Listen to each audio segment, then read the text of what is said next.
quelle est la différence entre un tour du monde seul et un tour du monde à deux? Michel, première question.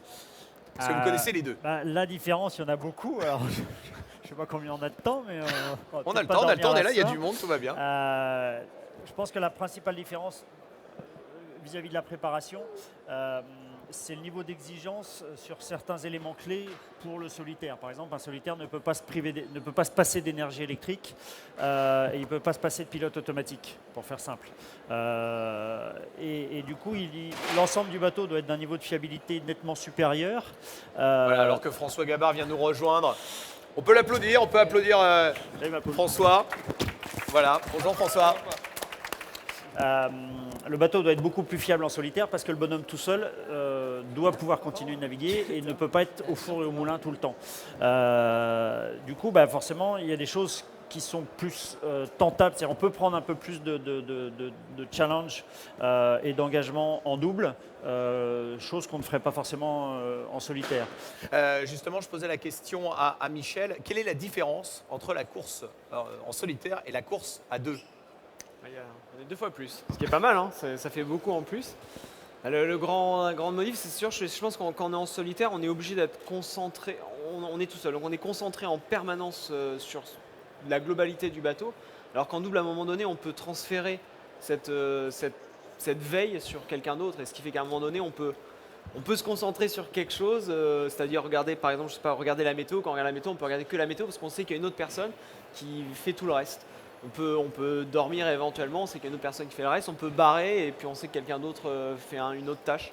Et ça change beaucoup parce que quand on est en solitaire, par contre, on fait tout en même temps. Alors, ça ne veut pas dire qu'on ne peut pas se concentrer sur quelque chose, mais on est obligé d'avoir toujours une partie de notre cerveau, une partie de notre attention qui est ailleurs. Et c'est usant mentalement. Je pense qu'on n'a jamais, en solitaire, on n'a quelque part jamais de repos complet sur un tour du monde. On est 80 jours. Il n'y a à aucun moment on est en break. Alors qu'en double, on peut à un moment donné se ménager et essayer d'avoir des repos un peu plus forts. Iker, justement, vous qui avez l'habitude de faire de la course en équipage ou à deux, pas d'expérience en solitaire. Pourquoi? Un optimiste? Bon, ça, si, optimiste. Oui, optimiste, il y a quelques années de cela. Ou quand bon, il y a eu des fois où Chabil est tombé du Fortiner et pendant quelques secondes, j'ai navigué tout seul. Ah, c'est ça. Donc, Et bon, ça, c'est les moments que vous préférez, je crois. bon, j'ai un peu d'expérience. Non, mais justement, c'est effectivement un des aspects. Le fait d'être à deux sur un bateau, ça permet de se focaliser sur certaines choses et puis de laisser l'autre faire sa spécialité, on va dire peut-être. Si, pour moi, la vérité, c'est on a eu l'expérience de naviguer à deux et j'ai bien aimé. Mais c'est vrai, il y a eu plein de fois où j'ai pensé, et quand ils sont tout seuls, comment ils font? Pour moi, ils sont des héros parce que ça doit être vraiment difficile, non? Et spécialement quand on a vu des problèmes au bateau et tu te dis, si j'étais tout seul, comment je fais? Je pense qu'à chaque fois, la réponse est, bon, alors il ne faut pas avoir le problème, non? Mais si, non, ça doit être très différent. La préparation jusqu'au moment du départ, c'est pas juste un skipper ou deux co-skippers, mais c'est une équipe globale. Donc de toute façon, l'ensemble des choses qui peuvent amener de la performance et permettre la participation à la course, c'est de toute façon le travail d'une équipe. Voilà, quand on est à deux, c'est aussi pour que 1 plus 1 fasse un peu plus que 2, excusez-moi les enfants pour les cours de maths, mais voilà. Et pour que chacun soit très efficace dans le domaine où il est le plus compétent pour apporter le plus au projet, et que parce qu'on est deux à réfléchir, on puisse justement améliorer une partie de cette efficacité-là pour être encore plus efficace. Mais il ne faut pas oublier que les autres équipages, eux aussi, sont dans cette démarche-là. Comment on choisit son partenaire? On ne peut pas embarquer qu'un copain, s'il ne sait pas faire de bateau, ça risque d'être compliqué. On ne peut pas embarquer non plus une personne uniquement pour ses compétences parce qu'on va un peu plus loin que ça. Il y a de l'humain dans une course en double. Il y a une notion de confiance, d'engagement, c'est je pense très important. Et donc voilà, c'est un petit mix de tout ça, mais comme dans plein d'autres projets d'ailleurs, hein, des projets d'entreprise, des projets de vie. Enfin voilà, c'est un paramètre humain, paramètre de compétence. Il faut essayer de tout mélanger. Et puis à un moment donné, je pense que il y a du feeling dans tout ça. Enfin, dans le choix final, à un moment donné, on le sent. Et puis quand on le sent, on y va. Qui a dit à l'autre, j'ai envie qu'on parte ensemble? L'idée, ça a été ensemble toujours. Non? Donc c'était l'idée de faire la régate, mais de la faire à deux. Donc on n'a jamais arrivé à une situation de chercher quelqu'un. Ça a été déjà l'équipe formée depuis toujours. Non? quand Iker et Chabi sont venus en 2010, donc avec mon ancien Foncia, pour faire la Barcelona, moi j'ai navigué avec eux.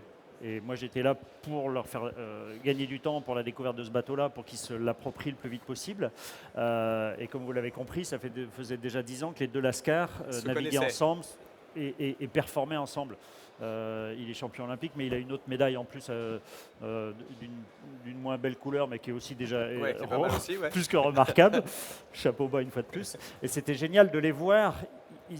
Ils avaient le bateau à manger, mais tout le reste, ça fonctionnait déjà. Ils se parlaient très peu. Bim, bam, boum, ça rebondissait. Et quand, avec François, on s'est retrouvés sur la Barcelona, toute cette nécessité de dialogue, ce fonctionnement entre les marins, entre les hommes et entre les compétiteurs, il était presque à créer, à inventer et à imbriquer. C'est-à-dire, on est encore avec les morceaux de Lego, et puis, alors que eux, tout ça c'était fait, et on n'était que dans la technique, dans l'appropriation de l'outil de travail. Pour arriver, comme vous l'avez fait sur le podium là en 2010, c'est l'ordre de prix, c'est quoi? Bon, si on veut louer un bateau, ça peut faire 1 million, quelque chose comme ça, un peu plus, un peu moins. Puis après, il y a les salaires des personnes, il y a les voiles, on a besoin de quelque chose à manger, puis tu commences à... Je ne pourrais pas te dire, c'est difficile. Ce qu'il faut regarder, c'est pas combien ça coûte, c'est combien ça rapporte. Ah, alors, expliquez-nous, Michel. Et jusque-là, et ça ne fait que s'améliorer, parce qu'il y a aussi tous des nouveaux outils de communication qui nous permettent de communiquer encore plus. Jusque-là, ça a toujours été rentable. Les salaires ne sont pas les parts les plus importantes dans les budgets.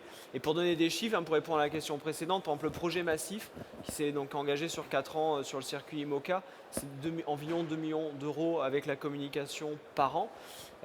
Et pour avoir des idées des retombées, parce que ce qui nous intéresse, c'est ce que ça coûte évidemment, mais aussi ce que ça rapporte et surtout ce que ça rapporte. J'aimerais qu'on applaudisse très fort François Gabard, Michel Desjoyaux, Iker Martinez, qui étaient nos invités aujourd'hui ici sur le stand de la Barcelona World Race.